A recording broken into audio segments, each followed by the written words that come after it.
देखिए दोस्तों, आजकल आप लोगों ने एसआईपी के बारे में बहुत सुना होगा कि एसआईपी करनी चाहिए। एसआईपी आपके फ्यूचर में बहुत काम आती है। एसआईपी से वेल्थ बनती है। एसआईपी आपके ड्रीम पूरा करने में हेल्प करती है। आखिर ये एसआईपी होती क्या है? और आपने ये भी सुना होगा कि एसआईपी एक बेस्ट मेथड है अपनी सेविंग को एक अच्छी वेल्थ में कन्वर्ट करने के लिए। यूट्यूब पे आपको ढेर सारी वीडियो एसआईपी से रिलेटेड मिल जाएंगी, पर मेरा मेथड एसआईपी के बारे में थोड़ा हटके है। शायद आपने ऐसा फॉर्मूला कहीं सुना होगा एसआईपी को लेकर। तो हेलो दोस्तों, मेरा नाम इरशाद है। जो मेरी वीडियो पर पहली बार आया है तो चैनल को सब्सक्राइब करके वीडियो को लाइक करना ना भूलें, जिससे आपको ऐसी ही अनफिल्टर्ड नॉलेज भरी वीडियो फाइनेंस से रिलेटेड मिलती रहे। बात जहां एसआईपी के बारे में आती है तो लोगों के दिमाग में सबसे पहले क्या आता है कि एक सेविंग अमाउंट हमें हर मंथ अपनी सैलरी से बचा के किसी एक म्यूचुअल फंड कंपनी को देना होगा, जिसे धीरे धीरे एक बड़ा अमाउंट बनेगा और आपको टाइम पीरियड के हिसाब से आपकी वेल्थ क्रिएट होती दिखाई देगी।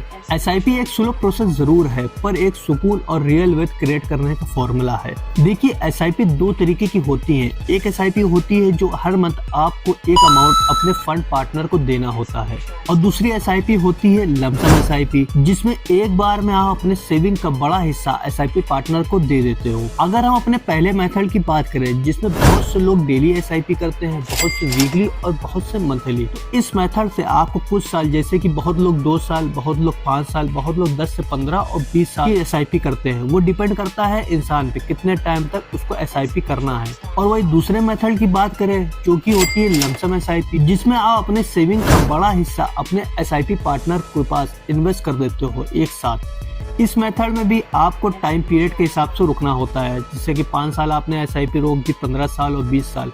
वो डिपेंड करता है पीपल पे कि कितने साल की उसको एसआईपी करनी है।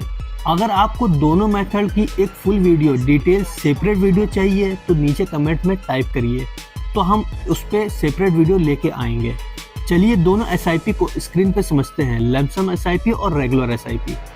आप गूगल पे सर्च करिएगा, यहाँ पे डालिए एसआईपी कैलकुलेटर, और आपको कोई भी वेबसाइट पे आप चले आइए, जैसे कि यहाँ पे ग्रोथ की है तो आप यहाँ पे सर्च करेंगे तो आपको एसआईपी कैलकुलेटर मिल जाएगा। यहाँ पे आपकी लमसम एसआईपी भी है और एक नॉर्मल एसआईपी भी है। ये लमसम एसआईपी, ये नॉर्मल एसआईपी। तो अब हम बात करेंगे पहले रेगुलर एसआईपी की, जैसे कि आपको वीकली जो होती है या मंथली होती है, जो आपको करना होगी वो अपने हिसाब से आप यहाँ पे चेक कर सकते हैं। पहले हम मंथली एसआईपी की बात करेंगे, या मंथली पड़ा हुआ है, ठीक है। मंथली एसआईपी में आपको सपोज 5,000 रुपये आपको हर मंथ जो है मंथली एसआईपी में इन्वेस्ट करना है। रेट ऑफ इंटरेस्ट 12% आपको कम से कम मिल जाएगा, उससे कम नहीं मिलता है एसआईपी में। कोई भी म्यूचुअल फंड आप अपना जाकर रिसर्च कर सकते हैं, वो आपको हम बता देंगे कैसे आप म्यूचुअल फंड कंपनी को देख सकते हो, कैसे आप ट्रैक कर सकते हो कि कितना रिटर्न उसने पीछे दिया है, ठीक है। तो आपने यहाँ पर 12%, एक मोटा हिस्सा ले लेते हैं, 12% आपको रेट ऑफ इंटरेस्ट मिला।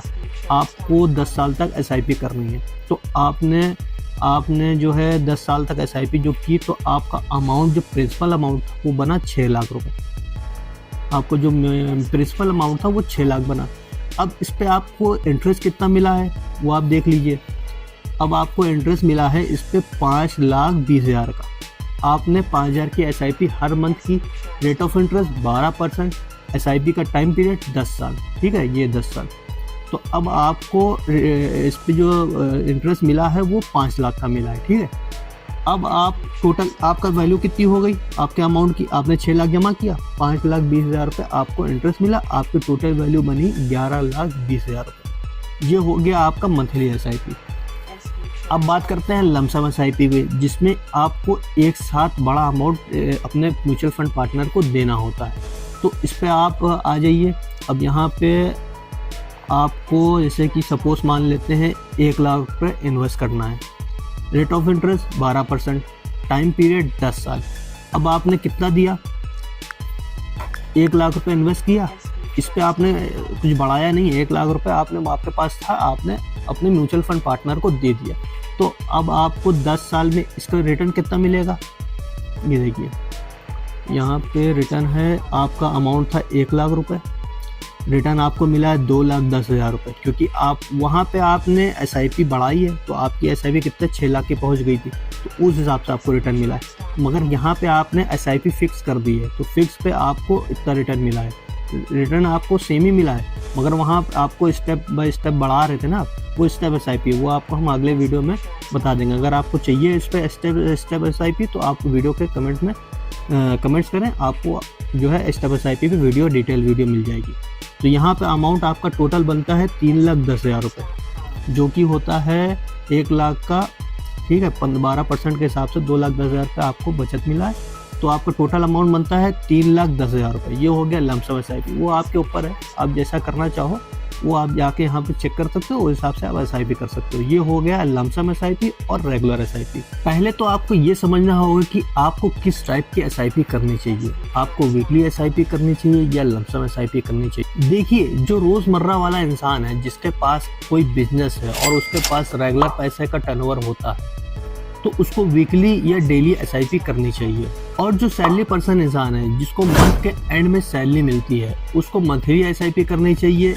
पर इसका मतलब ये नहीं कि बिजनेस वाला इंसान मंथली SIP नहीं कर सकता है और जॉब पर्सन इंसान वीकली SIP नहीं कर सकता है। करने को तो दोनों पर्सन दोनों SIP कर सकते हैं, पर इसके पीछे भी एक रीज़न है। क्यों मैंने बोला बिजनेस वाले इंसान को वीकली SIP करनी चाहिए और जॉब पर्सन को मंथली SIP करनी चाहिए, इसको पहले समझते हैं। देखिए, बिजनेस पर्सन इंसान जो होता है, उसके पास रेगुलर बेस पे पैसा आता है, पर उसका पैसा हर रोज इधर उधर लगा करता है बिजनेस में। एग्जाम्पल, आपके पास एक बर्गर की शॉप है, तो आपके पास रोज के खर्चे भी होंगे। जैसे आपको रेगुलर रॉ मटेरियल लाना होगा, आपके पास शॉप पे लेबर काम करते होंगे, उनको भी पैसा देना होता होगा, तो आपका पैसा रोज खर्चा भी होता रहेगा। जिससे अगर वो सोचेगा कि मंथ के एंड में SIP करूंगा, तो हो सकता है उसके पास मंथ के एंड में पैसा बचे ही ना। दूसरी तरफ अगर आप जॉब पर्सन की बात करें, तो उसके लिए वीकली SIP इसलिए सही नहीं है क्योंकि उसको सैलरी तो मंथ के एंड पे ही मिलेगी, पर उसके पास बहुत सारे पेंडिंग पेमेंट भी हो जाते हैं, जैसे गाड़ी की EMI, घर की EMI या रेंट या घर का राशन, और बच्चों की फीस भी मिला लीजिए, और भी बहुत सारे खर्चे रहते हैं। तो अगर सैलरी पर्सन सब एक्सपेंस निकालने के बाद भी अपनी सैलरी से कुछ % बचा भी लेता है, तो भी उसको कुछ ना कुछ खर्चा इमरजेंसी पड़ जाएगी, जिससे वो अपनी सेविंग जो कि उसको SIP में डालना था वो खर्च कर देगा, जिससे वो फिर ये सोचेगा कि अगले मंथ में बचा के SIP कर दूंगा। तो उसके साथ ये हर मंथ होता रहेगा। और अगर वो मंथली SIP करेगा, जैसे उसको सैलरी मिली, सब एक्सपेंस निकालने के बाद अपनी सैलरी से 10% 20% अमाउंट की SIP कर देता है, तो वो इजी रहेगा उसके लिए। आई होप आपको वीकली SIP और मंथली SIP समझ आई होगी। अब बात करते हैं SIP में रिस्क कितना होता है। देखिए, SIP में रिस्क ना के बराबर होता है। वो डिपेंड करता है आप किस म्यूचुअल फंड में SIP करते हो या किस स्टॉक में आप SIP करते हो। आप लार्ज कैप में SIP करते हो, मिड कैप में SIP करते हो, ETF, इंडेक्स फंड, या आप स्मॉल कैप में SIP करते हो। ये तो SIP के तरीके पे डिपेंड करता है, जिसके लिए आपको एक छोटी सी रिसर्च करनी पड़ेगी। अगर आपको बेस्ट म्यूचुअल फंड या SIP कैसे रिसर्च की जाती है, इस पर भी सेपरेट वीडियो चाहिए तो नीचे कमेंट में टाइप करें, तो हम उस पर भी एक डिटेल वीडियो लेके आएंगे। अब आपने अपनी कैटेगरी जान ली कि आप किस टाइप के पर्सन हो, मतलब आपको वीकली SIP करनी चाहिए या मंथली SIP करनी चाहिए। अब आपको ये जानना होगा कि आपको कितने की SIP करनी चाहिए। चलिए इसको एग्जांपल से समझते हैं। मान लीजिए अमित भाई XYZ वाले मेरे पास आते हैं कि इरशाद भाई, मेरी मंथली टर्नओवर या मेरी मंथली सैलरी 1 लाख रुपए है, जिसमें से मेरा खर्चा 70 से 80 हज़ार का है और 20 से 30 हज़ार मेरे सेव होते हैं। तो क्या अमित भाई को 20 हज़ार की SIP करनी चाहिए? पहले आपको ये डिसाइड करना होगा कि आप अपने सेविंग में से जो पैसा आपने बचाया है, सपोज आपके पास सब एक्सपेंस करने के बाद भी पूरे मंथ का 20 हज़ार बचा लिया आपने, ठीक है, तो अब आपको 20 हज़ार में से ये डिसाइड करना होगा कि आप कितने अमाउंट फिक्स कर पाएंगे। मतलब ये पैसा जैसे आपका हो ही ना हो, मतलब ये देना ही देना है, चाहे कितनी बड़ी इमरजेंसी क्यों ना हो, चाहे कोरोना आए, भूखा रहे इंसान, पर आपको इस 20 हज़ार में से जो अमाउंट आप अपना भूल सकते हो कि ये मेरा है ही नहीं, फिर आप उस अमाउंट की SIP कर सकते हो। तो ये बात हो गई SIP के अमाउंट की। अब बात करते हैं कितने टाइम की SIP करनी चाहिए, मतलब कितना टाइम पीरियड आपको SIP करनी चाहिए। तो उसके लिए आपको अपना गोल सेट करना होगा कि आपको क्या चाहिए। बच्चों की पढ़ाई के लिए आप SIP कर रहे हो कि बच्चों की शादी के लिए आप SIP कर रहे हो, या कोई आपका ड्रीम है कि आपको कोई लग्जरी कार लेना, आपको अपने फ्यूचर में कोई ड्रीम घर लेना हो, या कोई भी रीजन हो सकता है, वो आपको डिसाइड करना होगा कि आपको किस लिए SIP करनी चाहिए। चलिए इसको हम स्क्रीन पे समझते हैं। अब आपने अपना गोल सेट कर लिया कि आपको इस चीज के लिए SIP करनी है, एक पॉइंट और एसआईपी करते टाइम ये भी ध्यान रखना होगा कि आपको जो अमाउंट एसआईपी के लिए कर रहे हो वो आगे आने वाले टाइम में सही मतलब पूरा होगा कि नहीं। मतलब सपोज मुझे एक कार लेनी है जिसकी कीमत 10 लाख रुपए है, मैं एसआईपी शुरू करूंगा कि 10 लाख चाहिए और उस हिसाब से एसआईपी शुरू कर दूंगा। पर क्या जो कार मुझे लेनी है उसकी कीमत महंगाई के हिसाब से बढ़ती रहेगी। 10 साल में हो सकता है वो कार आपकी 15 लाख हो जाए, तो उसको भी आपको ध्यान में रखना होगा। उसको पहले हम स्क्रीन पे समझते हैं। सपोज मान लीजिए हमें 25 लाख का एक घर लेना है जिसकी कीमत आज के टाइम में 25 लाख रुपए है। तो आपका ये जो डेटा है वो भी तो इन्फ्लेशन जो डेटा होता है वो भी तो बढ़ रहा होगा हर साल, मतलब महंगाई जो होती है वो भी बढ़ेगी। तो सपोज मान लेते हैं, अब गूगल पर सर्च करिएगा तो 3 से 4% ईयर के हिसाब से महंगाई बढ़ती है हर साल। तो हम मोटा मोटा मान लेते हैं 5% के हिसाब से। टाइम पीरियड आपका 10 साल, ठीक है। अब आपने जो अमाउंट आपको आज के टाइम में ज़रूरत थी 25 लाख की, वो अमाउंट आपका बढ़ के हो जाएगा 10 साल में 40 लाख रुपए। तो आपको एसआईपी 25 लाख के हिसाब से नहीं करनी है, आपको एसआईपी करनी है 40 लाख के हिसाब से। तो उस हिसाब से आपको यहाँ पे एसआईपी कैलकुलेटर निकालना होगा। अब यहाँ पे एसआईपी कैलकुलेटर निकाल लीजिए। तो जो कीमत आपने डिसाइड कर ली कि आपको ये गोल सेट करना है, आपको इतनी का एसआईपी करनी है, ये आपको अमाउंट चाहिए आने वाले टाइम में। तो हमने जो एसआईपी मतलब जो हमने जो डिसाइड किया था कि हमको 25 लाख की आज के टाइम में ज़रूरत है, मगर वो आपको अगले आने वाले 10 साल में हो जाएगी 40 लाख, क्योंकि इन्फ्लेशन डेटा भी बढ़ता रहेगा। उस हिसाब से हमको आज के टाइम में 18,000 की एसआईपी हर मंथ शुरू करना होगा। और आप मोटा मोटा रेट आप मान लें 12% के हिसाब से। आप बैक डेटा टेस्ट कर लीजिएगा कोई भी म्यूचुअल फंड का, तो आपको 12% आराम से मिल जाएगा। 10 साल के टाइम वैल्यू है, तो उस हिसाब से मेरा 40 लाख रुपए हो जाएगा। अगर हम आज 25 लाख की कीमत बना के चलते कि आने वाले टाइम में हमको 25 लाख की ज़रूरत है, तो वो 25 लाख आने वाले टाइम में आपको नहीं मिलेगा, वो बढ़ के हो जाएगा इन्फ्लेशन डेटा के हिसाब से ज़्यादा। तो ये भी आपको ध्यान में रखना होगा।